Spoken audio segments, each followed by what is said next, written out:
Bueno, vamos a comenzar una nueva serie, ya terminamos la anterior, la milagrosa existencia de Israel, y esta se llama la profecía final de Israel. La profecía final de Israel, ¿a qué me refiero? A las profecías de las 70 semanas de Daniel. Abran sus Biblias, Daniel capítulo 9, 24 en adelante. Es muy importante, estando en Israel, que ustedes adquieran un mayor conocimiento, porque desde el Bereshit, apúntalo, Génesis es Bereshit, Bereshit con B grande en el hebreo, hasta el Apocalipsis. Ya el Apocalipsis pues ya está en griego, pero desde el Génesis hasta el Apocalipsis está Israel. Comienza Israel, ¿verdad?, cuando Dios llama a Abraham, y termina el Apocalipsis con 280 citas del Antiguo Testamento. Entonces es lógico que un cristiano que ha entrado a este libro maravilloso, porque Cristo fue judío, la primera iglesia fue judía, los apóstoles eran judíos y nos han dejado un legado a nosotros, los gentiles, para que nosotros podamos aprender de ellos lo que nos dejaron escrito y que podamos entender no solamente su cultura, sus costumbres. Ahora que están aquí, les aseguro, en Israel vas a comenzar a leer la Biblia de una forma diferente. Ya vas a ver Capernaum, pues a Capernaum, ¿verdad?, nos viene el Caná, y comenzamos ya a ubicarnos un poco más dentro de la estructura histórica y geográfica y arqueológica de las Sagradas Escrituras. Entonces es maravilloso. Estos viajes a Israel son tan importantes y finalmente pues aquí vamos a vivir eternamente, ¿verdad? Claro que después bajará la Nueva Jerusalén, pero aquí estaremos en el milenio reinando con Jesucristo y el rey David como gobernante de Israel. Así que será maravilloso el futuro que nos espera a todos los que seguimos a Jesús. Vamos a dar lectura a este pasaje, pero quiero comenzar desde el versículo 20. Daniel 9, versículo 20 al 27, porque vamos a cubrir este pasaje en dos conferencias, la de hoy en la noche y la terminaremos en Jerusalén. Dice así: aún estaba hablando y orando y confesando mi pecado, está hablando Daniel, y el pecado de mi pueblo Israel, y derramaba mi ruego delante de Jehová mi Dios por el monte santo de mi Dios. Aún estaba hablando en oración cuando el varón Gabriel, a quien había visto en la visión al principio volando con presteza, vino a mí como a la hora del sacrificio de la tarde. Y me hizo entender y habló conmigo diciendo: Daniel, ahora he salido, o sea, bajó desde el cielo Gabriel, he salido para darte sabiduría y entendimiento. Al principio de tus ruegos fue dada la orden, y yo he venido para enseñártela porque tú eres muy amado. Entiende pues la orden y entiende la visión. Me detengo aquí rápidamente. Daniel se encontraba en este tiempo en Babilonia. Y Daniel fue movido después a Medo-Persia, estuvo casi 70 años, 67, 70 años en el exilio. El rey Nabucodonosor rodeó, sitió Jerusalén y se llevó más de 50,000 judíos a Babilonia, lo que es actualmente Irak. Entonces, si ustedes ven Babilonia en la Biblia, es Irak. Pertenece a la zona geográfica entre Siria, Irak o la Mesopotamia. Entonces, Daniel iba entre esos judíos que fueron llevados a Babilonia, él y 3 de sus amigos. Tendría como 16 o 17 años de edad. Y en el capítulo 1 de Daniel vemos que el rey Nabucodonosor se fija en ellos, parece que eran muy bien parecidos estos muchachos, se distinguían de muchas personas, y los agarró el rey Nabucodonosor y los apartó y dio órdenes a su jefe y les dijo: a estos muchachos entrénenlos. Quiero que los entrenen en la lengua, en las costumbres y en la comida de los babilonios. Sin embargo, Daniel, a esa edad tan temprana, tenía convicciones profundísimas acerca de la santidad y del temor de Dios. Entonces ellos oraron y decidieron no participar de los alimentos, porque ya saben que los judíos comen kosher o kosher, y muchas cosas estaban contaminadas como el puerco, etcétera, etcétera, y todavía estaban bajo la ley. Entonces se negaron a comer esas cosas y le pidieron al guardia de la capitán del rey Nabucodonosor que les perdonara, que les diera la oportunidad de comer puras verduras y puras ensaladas, y que los probara dentro de 2 o 3 meses para que demostraran que iban a tener más salud que todos los demás. Bueno, pues Dios les dio gracia y así fue, y Daniel y sus amigos comieron una comida vegana en aquel tiempo y fueron realmente con mucha más salud que todos los demás que les rodeaban. Y así Daniel creció bajo el rey Nabucodonosor, bajo el rey Darío de los medos persas, porque después de los babilonios vinieron los persas, los griegos y los romanos, históricamente hablando. Y Daniel, en el capítulo 9, tiene 90 años de edad. Abordamos ya el final de su vida y Daniel se da cuenta, vayamos rápidamente al libro de Jeremías, el capítulo 25, comienza a estudiar Daniel Jeremías y descubre algo que comienza a conmover las más profundas fibras de su alma. Dice Jeremías 25, versículo 14: y toda esta tierra será puesta en ruinas y en espanto, y servirán estas naciones al rey de Babilonia 70 años. Y cuando sean cumplidos los 70 años, castigaré al rey de Babilonia y aquella nación por su maldad, ha dicho Jehová, y la tierra de los caldeos, y la convertiré en desierto para siempre. Daniel descubre que la cautividad babilónica está a punto ya de cumplirse. Y dice, bueno, 70 años ya, estamos casi en el año 69. Y entonces Daniel, conmovido, comienza a preguntarle a Dios en todo el capítulo 9, orando, que cuál sería el destino final entonces de Israel. Bueno, vamos, ya se cumplen los 70 años, ¿nos vas a regresar a nuestra tierra? ¿Nos has abandonado por completo? ¿Cuál es el futuro de la nación Santa Jerusalén y de tu pueblo judío? Y entonces Dios manda al ángel Gabriel. Y Gabriel trae la respuesta de Daniel, porque durante 3 semanas, Daniel se la pasó ayunando, buscando a Dios en oración para poder obtener una respuesta satisfactoria de parte de Dios. Entonces el ángel Gabriel se le aparece a Daniel y le revela el ángel Gabriel toda la historia de Israel hasta la segunda venida de Jesucristo. Le dice todo lo que tiene que pasar Israel a través de la historia. Y cuando nosotros en el siglo XX y XXI somos testigos del regreso de judíos en el 48 y lo que está pasando ahorita y lo que se aproxima, somos los testigos de que solo Dios pudo haber puesto la historia en esta secuencia y en esta cronología sobrenatural.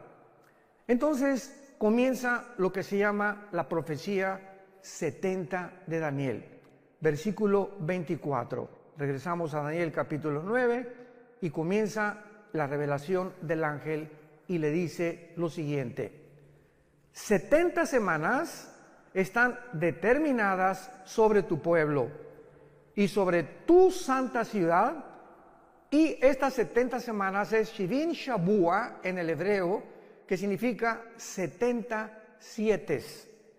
Los judíos tenían semanas de días y tenían semanas de años. Entonces se encuentra en el libro de Levítico. Entonces no eran 70 semanas, 7 por 7, 49 semanas. Eran 70 semanas de años.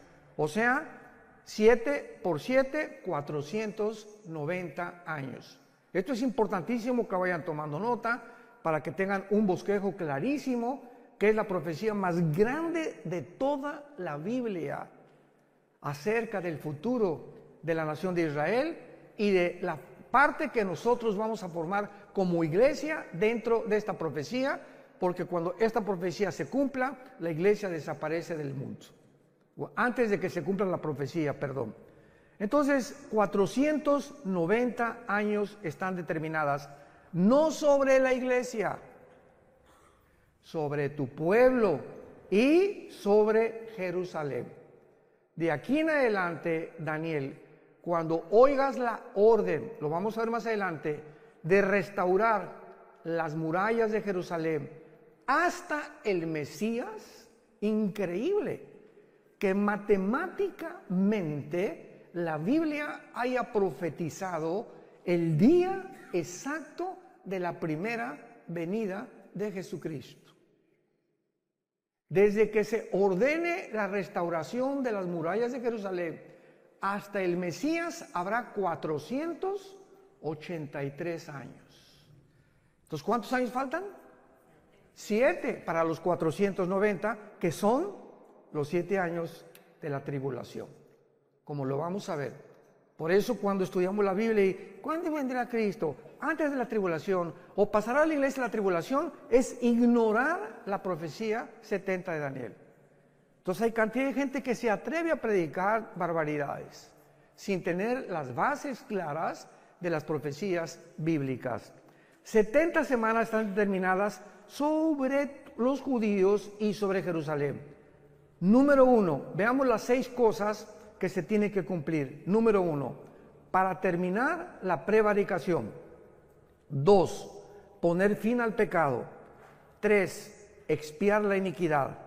4, traer la justicia perdurable. 5, sellar la visión y la profecía. Y 6, y ungir al Santo de los Santos.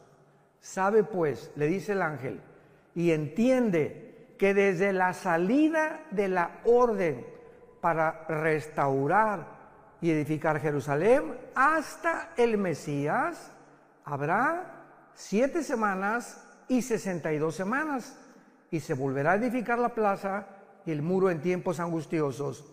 Y después de las de 62 semanas se quitará la vida al Mashiach, a Mashiach, a Mashoch, como dicen en hebreo, mas no por sí. Y el pueblo de un príncipe que ha de venir destruirá la ciudad y el santuario, y su fin será con inundación. Hasta el fin de la guerra durarán las devastaciones. Y por otra semana, o sea, por 7 años, que una semana tiene 7 años, confirmará el pacto con muchos. A la mitad de la semana hará cesar el sacrificio y la ofrenda. Después, con la muchedumbre de las abominaciones, vendrá el desolador, que es el anticristo. Lo vamos a ver todo esto, hasta que venga la consumación y lo que está determinado se derrame sobre el desolador. Así pues, esta profecía, que se conoce como la profecía de las 70 semanas de Daniel, es revelada al profeta Daniel para que él pueda conocer claramente qué es lo que Dios tiene destinado para esta nación de Israel. Y esta es la razón por la cual nosotros como cristianos sabemos que después de la guerra del 48 que regresaron ellos, para que esto se cumpliera, Israel tenía que regresar. Si no hubiera regresado Israel en el 48, ninguna profecía de los últimos tiempos, todas relacionadas con la nación de Israel, no se hubieran podido cumplir. Entonces, el hecho que hayan regresado el 14 de mayo del 48 y esta nación se haya convertido en un estado libre, independiente y soberano en un día, el fenómeno ya lo vimos, más grande de la historia, ninguna nación en un día se ha conformado, nos habla que comienza el reloj, la cuenta regresiva de Dios. Ya más adelante veamos que Cristo profetiza, ¿verdad?, la señal de la higuera, que cuando la higuera reverdezca, que es Israel, no pasará una generación sin que esto o estas profecías se cumplan. Muy bien, ahora veamos los detalles punto por punto de esta profecía. 6 cosas le menciona el ángel Gabriel para que se cumplan los 490 años. Número 1, terminar la transgresión. Hay un grupo, quiero explicar esto, hay un grupo de cristianos, hermanos nuestros, y pues hay algunas perspectivas diferentes en muchos pasajes de la Biblia, no esenciales ni relacionados con la salvación. Por ejemplo, Dentro del cristianismo hay cristianos que creen que se pierde la salvación. Y si tú crees que se pierde la salvación y yo no creo que se pierda la salvación, es una doctrina no esencial, aunque va a detener el desarrollo de tu comprensión de muchas cosas, pero nos vamos a ver en el cielo. Finalmente, ¿no? Hay cristianos que creen que todos tienen que hablar en lenguas y otros que no, que el don de lenguas es para ciertas personas. Y si tú sigues creyendo eso, digo, vuelvo a repetirte, ¿no? Vas a tener que algún día recuperar la razón y entender que no es así, porque es clarísima 1 Corintios 12, que Dios reparte en particular como Él quiere, ¿no? Pero nos vamos a ver en el cielo también, de todas maneras. Entonces, hay cristianos que creen que esta profecía ya se cumplió y que dicen, bueno, pero ¿cómo es posible que cuando Cristo muere en la cruz no se haya cumplido la expiación de la iniquidad, la transgresión de Israel, poner fin al pecado, etcétera, etcétera? Porque esto tiene que haberse cumplido cuando Cristo se cumplió para gentiles y judíos. ¿Cuál es el problema o cuál es la razón por la cual hay una parte del cristianismo que interpreta de esta manera esta profecía? Es muy fácil la respuesta.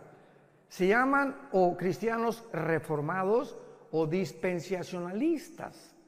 Entonces, el dispensacionalismo, la palabra dispensación significa administración o la economía de Dios para poder administrar las diferentes fases de las épocas de toda la Biblia, desde Adán hasta la segunda venida de Cristo. Entonces, estos hermanos enseñan claramente de que Israel ya pasó, que ya Dios no tiene nada que ver con Israel, que llegó a la iglesia y la iglesia tomó el lugar de Israel, y que la iglesia va a reinar y va a vencer el mal antes de que Cristo venga, y que va a haber una gran Argentina para Cristo, no sé cuándo han oído eso, México para Cristo, España para Cristo. La Biblia no habla de ningún avivamiento mundial antes que venga Cristo. Los avivamientos que va a haber antes que venga Cristo, el arrebatamiento, van a ser como el de Asbury. Hace poco vieron ustedes en Kentucky, ¿no? Que una iglesia comenzaron los muchachos sin ninguna expectativa de nada, comenzaron a cantar la guitarra y comenzó un espíritu, cayeron al suelo los muchachos, llore y llore, no hubo manifestaciones de nada, ni locuras de nada, y las muchachas, y comenzaron a arrepentirse y a pedirle perdón a Dios por los pecados, y duró como casi un mes, y la gente del mundo estaba absorta, asombrada de que miles de muchachos estaban pidiéndole a Dios y consagrándose a Cristo sin ningún mensaje de exhortación de ningún pastor. Fue una obra completamente del Espíritu Santo. Ese es un avivamiento. Entonces, así como sucedió ahí, va a suceder en pequeñas iglesias en el mundo. Hay un remanente en todas las iglesias, hay un remanente de verdaderos cristianos santos y que siguen a Jesucristo. Así como en todas las iglesias del mundo entero, casi la mayoría de los que asisten no son cristianos, personas que nunca se han arrepentido de sus pecados, pero van a la iglesia y diezman y hacen esto y el otro, y vuelvo a repetir, de lunes a viernes viven como el anticristo. Jamás sin tener fruto, siguen con su amante, siguen con la fornicación, siguen con esto, siguen con por aquí, por allá, y se dicen cristianos. Pero esto está escrito, que la maldad tenía que crecer dentro de la iglesia, iba a leudar la vida de muchos cristianos, que iban a ser arrastrados por el mundo, y cuando venga Cristo se quedarán en el arrebatamiento. Y ahí descubrirán que nunca realmente siguieron a Jesús. Muy bien. Entonces, cuando la Biblia dice que se va a terminar la transgresión, Dios no ha terminado con Israel. Siempre que he tenido discusiones en programas de televisión o en entrevistas, le digo a mis hermanos pastores que discuten o que alegan o que tenemos debates, Romanos 9, Romanos 10 y Romanos 11 son 3 capítulos suficientes en el Nuevo Testamento para testificar que Dios no ha acabado con Israel. Cristo rechazó a Israel y están en la banca. Y estamos en el partido, la iglesia, ahorita estamos ahí en el Estadio Azteca jugando. Pero va a tocar el silbatazo el árbitro y vamos a salir todos los que participamos en el juego y la banca va a entrar al partido final, que es Israel en la tribulación. Entonces, Dios no ha terminado con Israel. No es cierto que la iglesia haya ocupado el lugar de Israel, porque Israel fue una nación o una entidad completamente diferente. Jehová el Padre era el esposo de Israel. Todo esto es simbólico. La iglesia es la novia de Cristo. Israel nunca fue la novia de Cristo.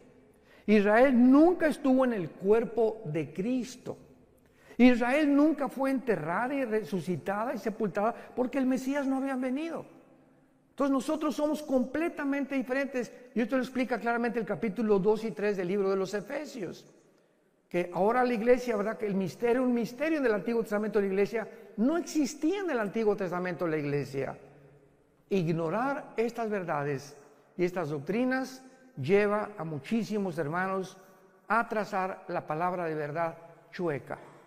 Y con el tiempo, ¿verdad? Pues ya estudiamos un poco más y vamos comprendiendo la palabra de Dios.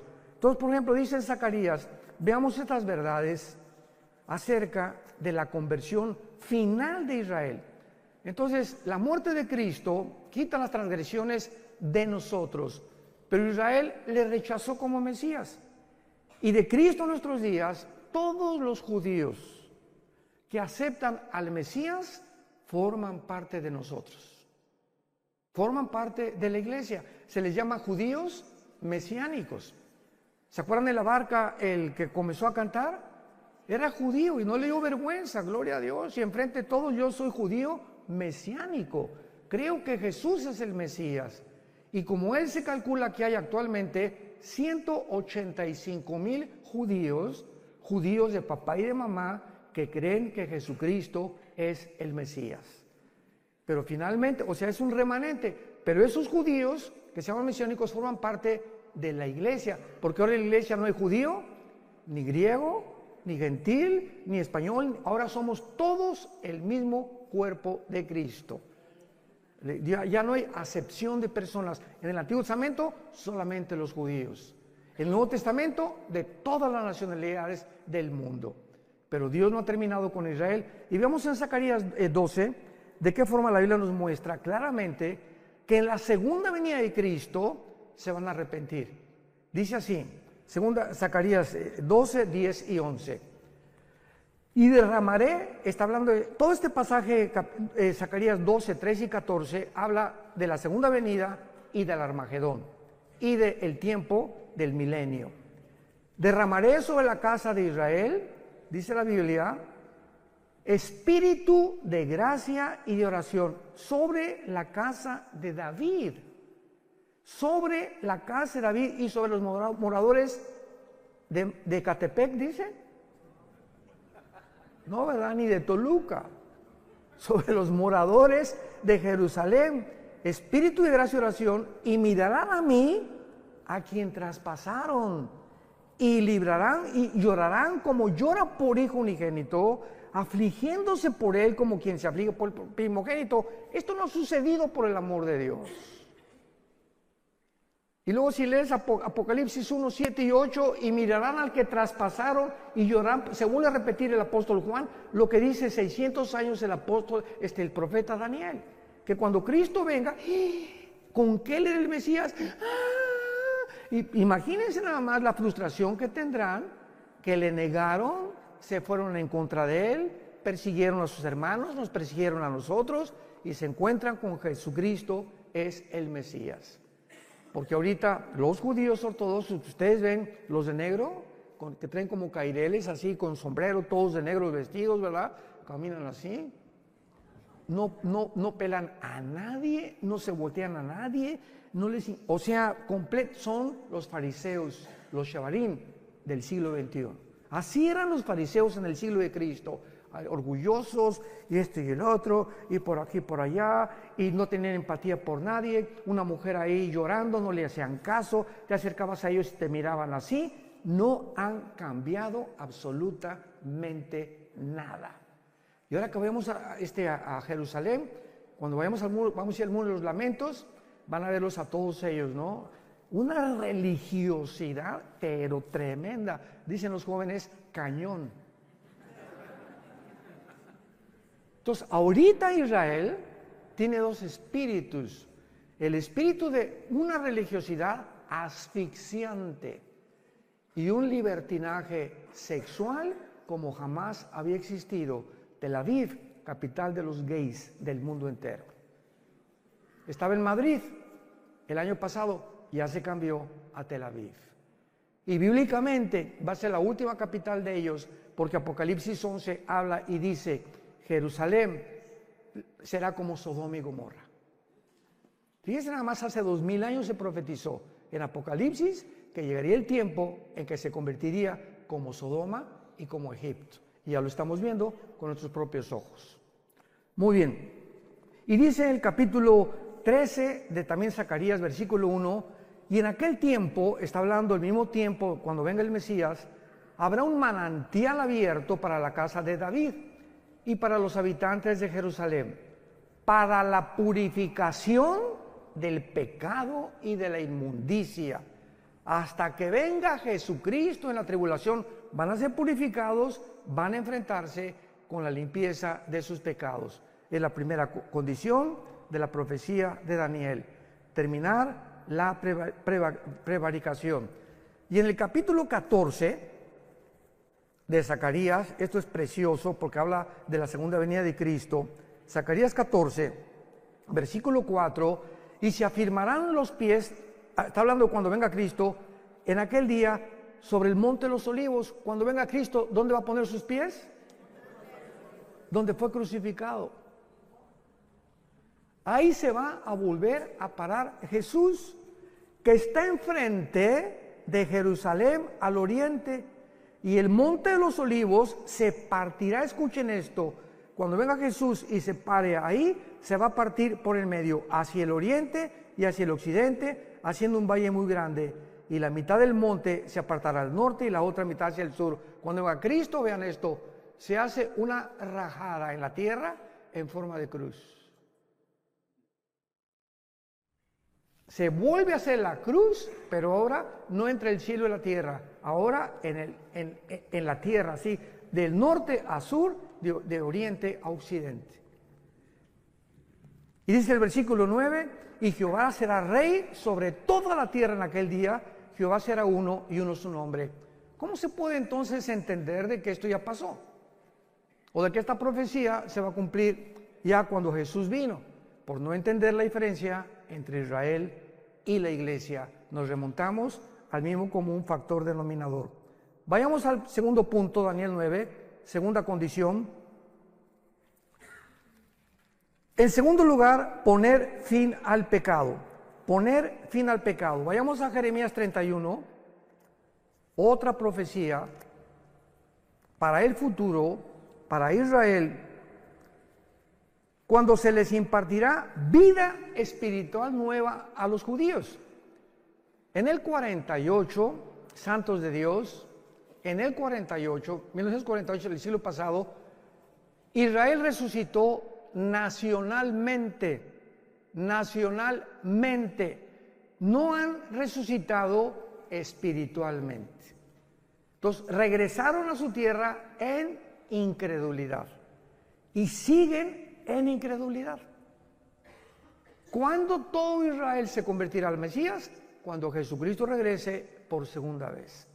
Entonces por eso dice la Biblia, pondrán fin al pecado. Jeremías 31, versículo 31 al 33. Vean qué belleza de profecía encontramos aquí. He aquí que vienen días, dice Jehová, en los cuales haré nuevo pacto con la casa de Israel y con la casa de Judá. No como el pacto que hice con sus padres el día que tomé su mano para sacarlos de la tierra de Egipto, porque ellos invalidaron mi pacto, aunque fui yo un marido, ahí está, fui un marido para ellos, dice Jehová. Pero este es el pacto que haré con la casa de Israel. Después de aquellos días daré mi ley en su mente, la escribiré en su corazón, yo seré para ellos Dios, y ellos me serán a mí por pueblo. Este pacto, que es el pacto de sangre, Hebreos capítulo 8, nosotros somos los beneficiarios. Porque nosotros que somos la iglesia, en el momento que recibimos al Espíritu Santo, comenzamos en nuestra mente a conocer las leyes de Dios, y dichosos los que las guardan en su corazón. Bendito sea el varón que día y noche medita en este libro de la ley, que guarda en su corazón las palabras de Dios y las enseña a su esposa, las enseña a sus hijos, porque esa será la casa que yo bendeciré, dice Jehová de los ejércitos. Entonces, esto es para el futuro. Y dice aquí claramente, ¿verdad? El versículo 38 de Jeremías 31. Vienen días, dice Jehová, en que la ciudad será edificada a Jehová desde la tierra de Janael hasta la puerta del ángulo.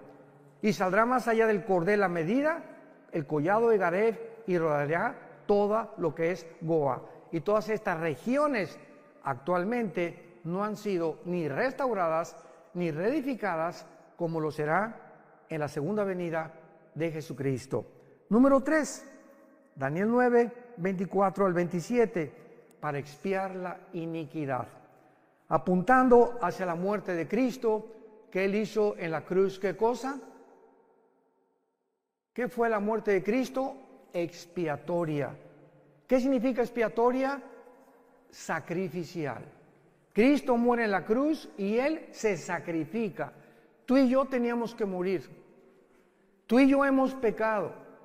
¿Qué vas a hacer con tus pecados? Bueno, hermano, pues soy religioso y bueno, entonces Dios hubiera dicho, miren mis chamaquitos, todas las iglesias y todas las religiones van a llevar a Dios. Y cada quien con su religión y no hay ningún problema, nos vemos en el cielo. ¿Por qué no hizo Dios eso? ¿Por qué tenía su unigénito hijo que morir en una cruz? Si todas las religiones salvan y hay otro camino fuera de Cristo al cielo, la muerte de Cristo fue un desperdicio. ¿Para qué Cristo tuvo que morir? Hubiera dicho, Señor, pues hagan todos mejor, hagan buenas obras, pórtense bien, y den sus diezmos, sus ofrendas, y respeta a tu esposo, y nos vemos en el cielo. Y cuando estaba en Getsemaní, Jesucristo comenzó la pasión, cayó de rodillas, y comenzó lo que se llama la hematodrosis, científicamente, que es cuando los capilaridades de la sangre se rompen por una presión externa que experimentó Cristo. Ahora vamos a ir a Getsemaní, y es curioso que la palabra Getsemaní significa el aceite prensado. Es lo que significa Getsemaní en el hebreo, aceite prensado. Y ahí comienza Cristo a ser prensado, apretado, y sale la sangre. Y Jesús grita, Padre, si es posible, ¿habrá otra forma en la que puedas perdonar a la raza humana? ¿Por qué no les dice nada más que se portan bien, Señor? Que cada quien tenga su religión y todo. 3 veces Cristo dijo, Señor, si es posible, pasa de mí esta copa. ¿Cuál era el temor de Jesús? ¿Los clavos? ¿El látigo de 7 colas de los romanos que se enrollaba en el cuerpo de la víctima, le daba como 4 o 5 vueltas y tenían puntas de hueso y de hierro, las puntas de los látigos romanos, y cuando el soldado jalaba el látigo, desgajaba todos los tejidos subcutáneos de la espalda y del pecho. Entonces, después de los 39, porque la ley judía decía que no podían ser más de 40 latigazos, entonces le dieron 39. Cuando Cristo termina de flagelarlo, Cristo no tenía piel ni aquí, no tenía piel en la espalda. Y sobre eso le ponen un manto que se le pega como una hora de aquí a la cruz, y cuando llega a la cruz le arrancan el manto para toda la piel que le quedaba, y así con esa espalda despellejada y sin ninguna protección, lo acuestan en un madero. A eso le tendría miedo Jesús cuando dijo, si es posible, pasa de mí esta copa, o los clavos. ¿Cuál era la razón por la cual Cristo sudó sangre y le dijo a su Padre, Padre, no hay otra manera en tu inmensa sabiduría en la que la raza humana pueda ser rescatada y liberada del pecado? Cristo sufrió y experimentó en la cruz lo más terrible que pudo haber sucedido físicamente. En la cruz el Padre abandonó al Hijo. Elí, Elí, lama sabactani, gritó en arameo. Dios mío, ¿por qué me has desamparado?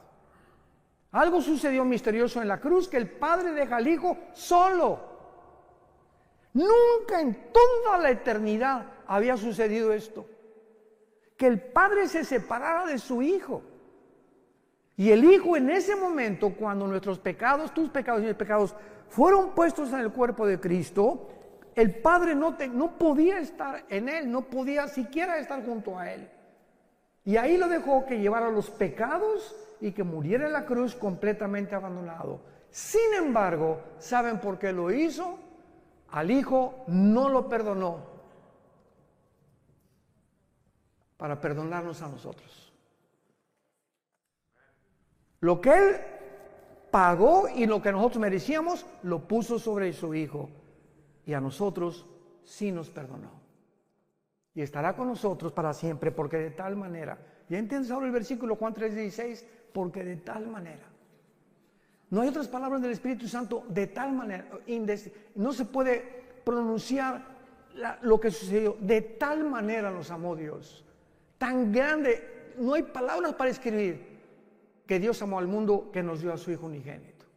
Para que cualquiera de ustedes que crea en Él no se pierda, mas tenga la vida eterna. Y Dios muestra su amor para con nosotros en que, siendo pecadores, o sea, ahí está el chanclas y el pitirijas, cuijas, borracho, un homosexual, una lesbiana, borracho, parrandero y jugador. Y vean ustedes, esta es la cruz. Y aquí está el pitirijas y el chanclas, ¿verdad? ¿Y cuál es el pensamiento de nosotros? Es que la adúltera, aquí está la mujer adúltera, el hombre adúltero, el hombre misógino, llámale como quieras al ser humano. Y el ser humano piensa que antes de acercarse a Dios, tenemos que dejar de ser borrachos, tengo que dejar de ser adúltero, tengo que dejar de ser alcohol.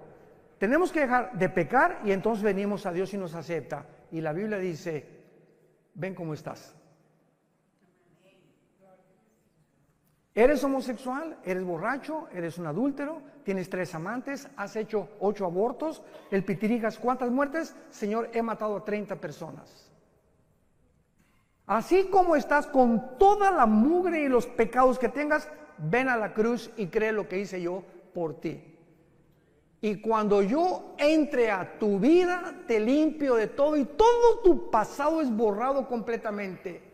Y te daré el poder ahí mismo en la cruz para que comiences una vida nueva.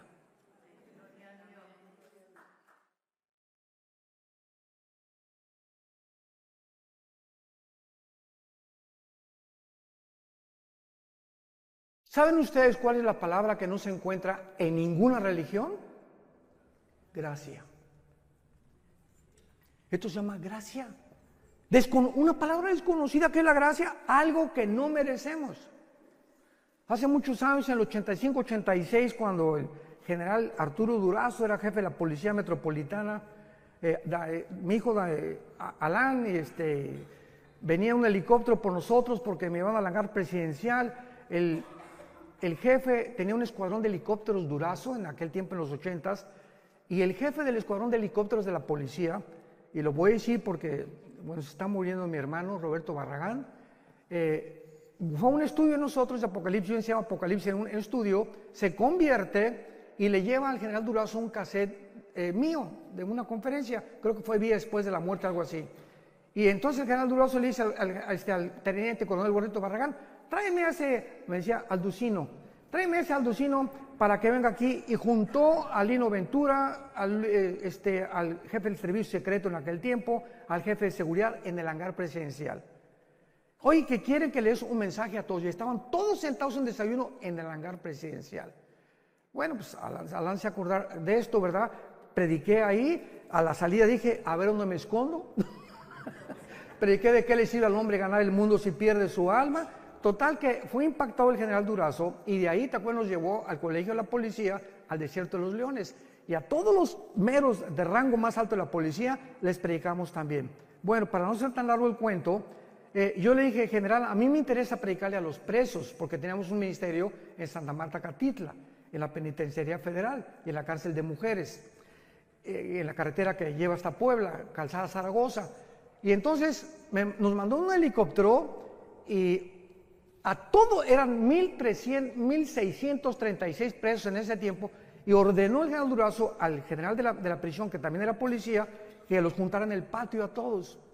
Y después de que hicimos ese evento, todos los presos así, ¿verdad? Y rasgados, y ves en el video que tenemos ahí, pero así unas caras, y conforme iba pasando el mensaje, ves cómo se les iban suavizando las caras, se convirtieron 1,150 presos.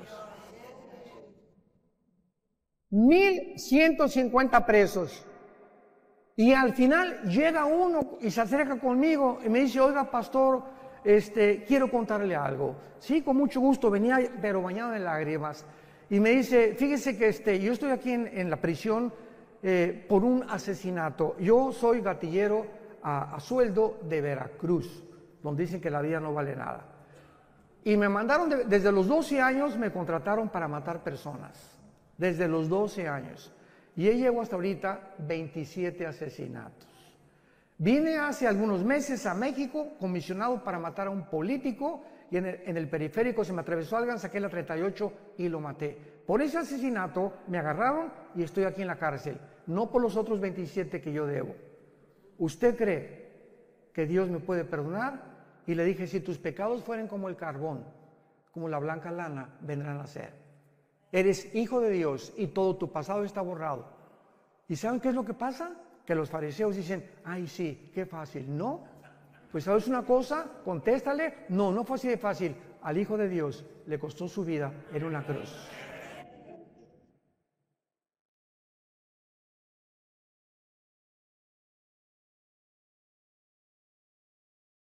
Cuando comprendemos ese amor tan grande, ¿cómo podemos atrevernos a seguir pecando? ¿Cómo podemos atrevernos a creer que nos puede ir bien cuando nos ha sacado Dios de la mugre del basurero donde estábamos todos y creer que todavía el mundo nos tiene algo que ofrecer y no seguir las pisadas de Jesucristo? ¿Cómo podemos ser tan locos dentro del cristianismo de creer que el mundo tiene algo todavía mejor que Jesús? En tercer lugar, dice la Biblia, para expiar la iniquidad. En cuarto lugar, traer la justicia perdurable. Esto se refiere al reinado milenial cuando venga Jesucristo.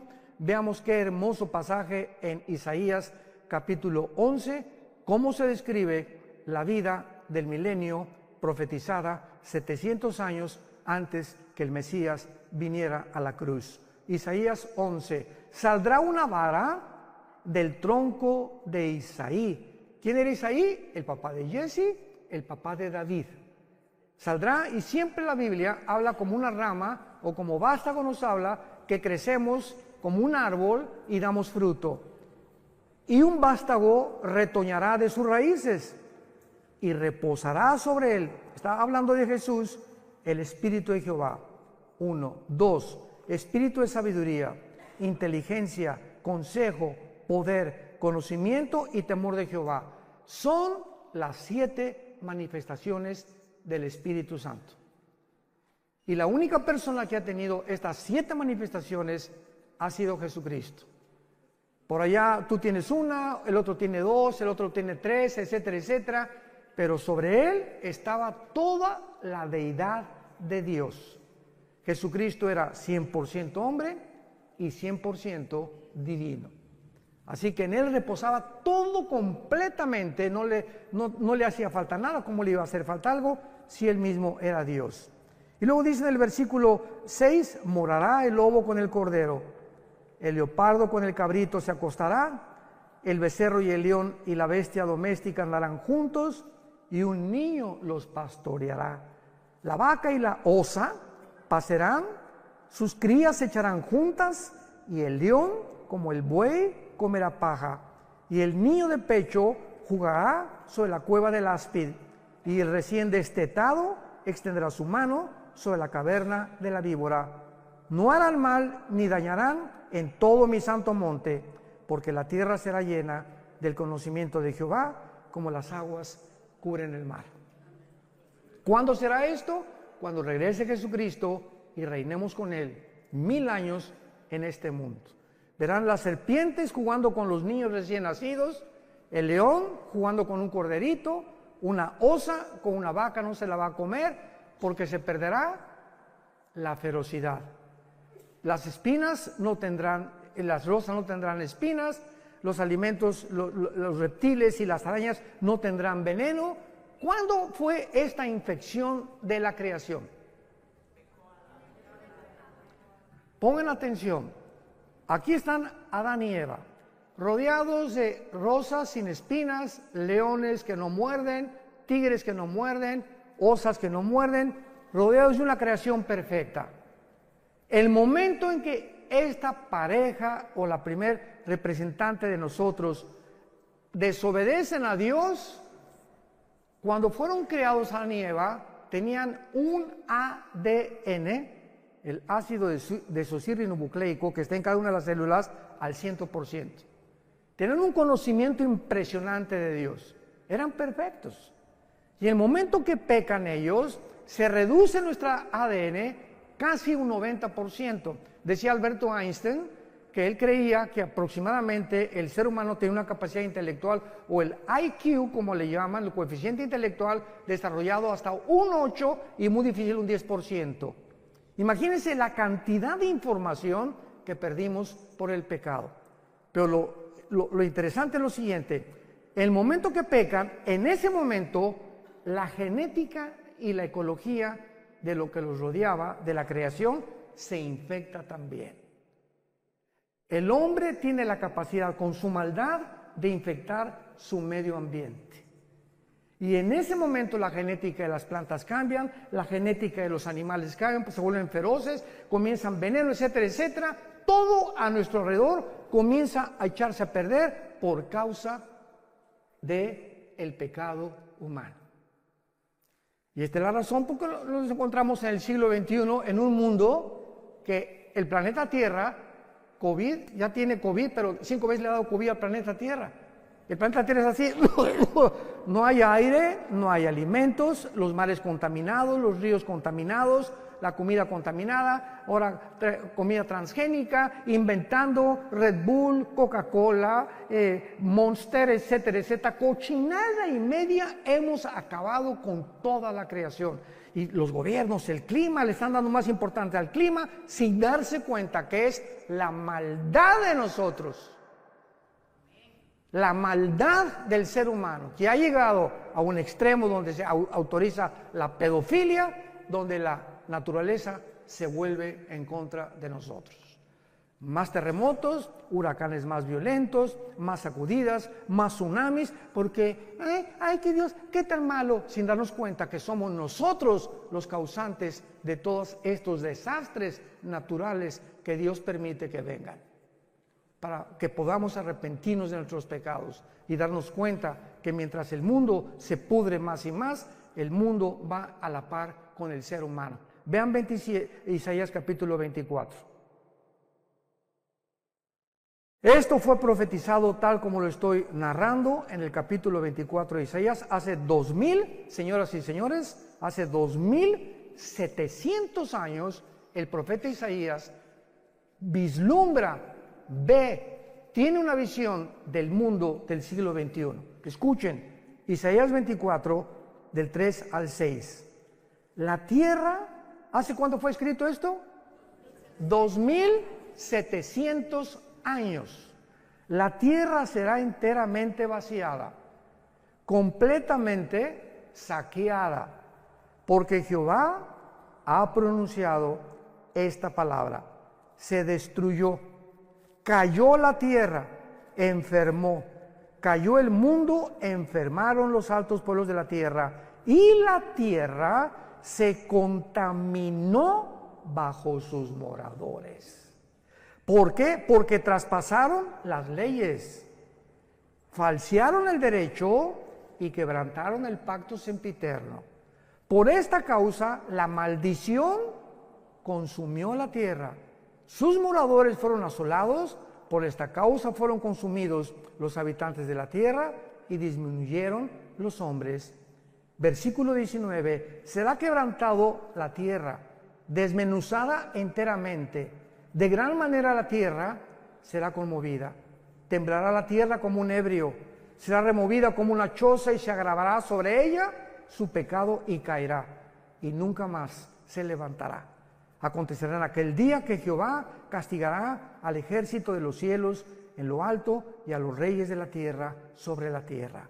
Y serán amontonados como se amontonan los encarcelados en mazmorra, y en prisión quedarán encerrados y serán castigados después de muchos días. La luna se avergonzará, el sol se confundirá cuando Jehová de los ejércitos reine en el monte de Sión y de Jerusalén, y delante de sus ancianos sea glorioso. El matrimonio es la base, el bastión de toda sociedad. Matrimonios deshechos y perseguidos, la sociedad se tiene que desmoronar, como lo estamos viendo actualmente alrededor del mundo. Divorcios al por mayor. ¿Por qué? Por una ignorancia impresionante. El hombre no sabe cómo tratar a la mujer, y mujeres, pues, como Elizabeth Taylor, 9 maridos, la chulis. La mujer más bonita del siglo XX, 9 maridos. ¿Por qué? Porque pues Pepe no me gustó, Jorge no me cumplió el carro que yo quería, y Calandrio tampoco me hizo esto, y el otro no me hace los huevos como lo hacía mi mamá, y busque. En los hombres la felicidad. Ahí está la mujer samaritana, 5 maridos, ¿se acuerdan? Llevaba 5 maridos la pobrecita, buscando y creyendo que un hombre u otro mejor matrimonio, otra mujer, te va a hacer feliz. ¡Qué cosa tan tonta del ser humano! Se calculan los psicólogos que el segundo matrimonio es peor y el tercero es peor todavía cuando hay adulterio y cuando lo hiciste por adulterio. ¿Cómo te puede ir bien en la vida de esa manera? Y creyendo siempre, no, esta mujer no, hay otra mejor, y esta está más guapo, y esta más bonita, y esta está 20 años más chica que yo, y me voy con las chamaquitas, etcétera, etcétera. Esa es la mente sin freno, las pasiones desenfrenadas del ser humano que lo llevan a estrellarse contra la pared, y hombres que pierden su esposa, pierden sus hijos, su trabajo, la vergüenza, simplemente por media hora de placer. Y por muchachas que creen con la cara del lobo y cocodrilo que tienes, que porque estás, ¿verdad? Como dicen en mi tierra, viejos rabo verdes. Y finalmente se encuentran con el juicio final de Dios, por haber violado el pacto sempiterno de Dios. No sé, se nos acabó el tiempo, vamos a continuar con esto en Jerusalén. Pero es importante que nosotros podamos ver esta profecía aunada a lo que estamos viendo, para que entendamos que Dios no ha acabado con esta nación. Y ahora nos trae a nosotros, no se imaginan la cantidad de viajes que hay aquí a Israel desde hace muchos años, ¿verdad? Como a todos los guías y a todos los judíos que me he encontrado en estos días por acá, mi esposo y yo teníamos 10 años que no veníamos a Israel. En 2013 fue la última vez que venimos. Alán viene más seguido, pero nosotros teníamos 10 años que no veníamos. Siempre les digo a todos los judíos, ¿sabes una cosa? Que es increíble cómo Dios los ama. Ahorita Alán me presentó al gerente del restaurante, estamos platicando, y me dice, ¿tú qué haces? Le digo, voy a enseñar en la noche el libro de Daniel, las profecías de Daniel, y voy a enseñar que Israel, que Dios no ha acabado con ustedes, y se quedó así, porque él también se llamaba Gabriel. Le dije, voy a hablar del ángel Gabriel, tu pariente, le dije. Pero es maravilloso, ¿verdad? Porque ellos se sorprenden que nosotros tengamos un poco más de profundidad en la Torá o en la ley para ellos, que son los 5 libros de la Biblia, que ellos mismos y que los mismos rabinos. Porque dice 2 Corintios 3 que cuando se les caiga el velo van a convertirse. Y ahorita los judíos tienen un velo que les impide ver y entender la realidad de quién es Jesucristo. Padre, te damos gracias en esta noche preciosa, donde nuestros cuerpos, que son el templo del Espíritu Santo, ya no nos pertenecemos a nosotros, ya no podemos hacer lo que querramos con nuestro cuerpo, porque nos has comprado con precio, con tu sangre preciosa, no con oro y plata, sino con tu sangre preciosa que derramaste en esa cruz. Abre nuestro entendimiento, Espíritu Santo, para que podamos comprender la anchura, la altura y la profundidad del amor de Jesús, que sobrepasa todo entendimiento. Gracias, Señor Jesús, el unigénito de Dios. En Él fueron hechos los cielos y la tierra, y todas las cosas fueron hechas, y sin Él nada ha sido hecho. En Él estaba la vida, y la vida era la luz de los hombres. Gracias, Jesús, porque tus apóstoles te palparon, vivieron contigo 3 años y medio, escucharon del verbo de vida, que tú eras la vida encarnada, que te hiciste hombre para poder vivir entre nosotros y voltear completamente la manera como vivimos a la manera que a tu Padre le agrada. Aprendan de mí, dijo Jesús, que soy manso y humilde de corazón, y hallaréis gracia y descanso para vuestras almas. Oramos en tu nombre precioso. Señor Jesús, te amamos con todo el corazón y mantendremos la pasión por la verdad hasta el último día de nuestra vida. Amén.